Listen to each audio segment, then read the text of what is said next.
My budget funds more state troopers. Washington Governor Jay Inslee and his state patrol are facing enormous scrutiny and criticism. These people blocking thousands of people trying to go home. Awful. After far-left activists and pro-Palestine protesters hijacked a portion of Interstate 5 near downtown Seattle over the weekend. For all I care, they can protest, you know what I mean? You just don't want that blocking traffic. That's it. And now, WSP leaders are defending their response to the mayhem. In this post-mortem, Chief John Batiste admits it was a frustrating day for everyone, lasting nearly 5 hours and even delaying first responders on the freeway. When is this going to be shut down? Working on it. But he also says troopers did their best with the tools, resources, and personnel they had available at the time and resolved the situation peacefully. While there were no arrests, Batiste says charges could eventually be referred to the prosecutor's office.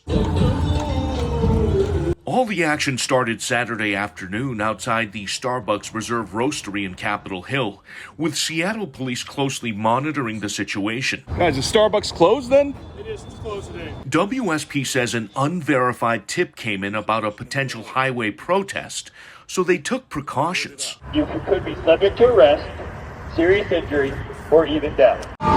But what happened next even caught law enforcement off guard. This is where they cut the fencing. Once the activists cut through a chain-link fence and marched onto the freeway, the situation quickly spiraled out of control, and state troopers were clearly outnumbered. At that point, it turned into a waiting game as demonstrators continued with their calls for an immediate ceasefire in Gaza and even appeared to be celebrating.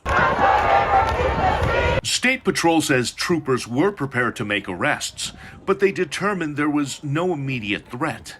And even if they did take people into custody, the jail did not have enough room for all the activists. Thanks, Ed. Appreciate it. So they settled for negotiations, which led to protesters eventually leaving on their own. Washington State also needs more police officers. Meanwhile, Governor Inslee has yet to make any public statements about the highway takeover and is deferring all questions about this debacle to law enforcement.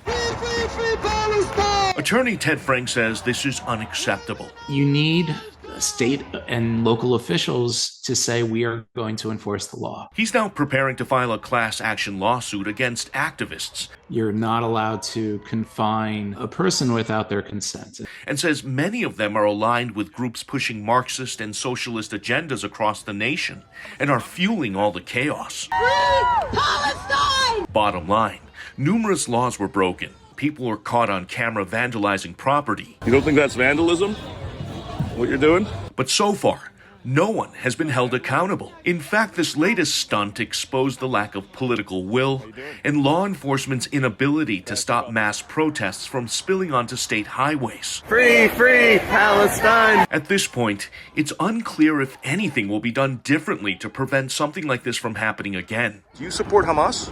No, I don't support Hamas necessarily, but... That's further emboldened people like Youssef Mahmoud. And so we want people to wake up. He says until their demands for a ceasefire are met, I want one state with equal rights. they're planning to up the ante, and more demonstrations are on the way. The way things are, the status quo, is unacceptable. The people united will never be defeated!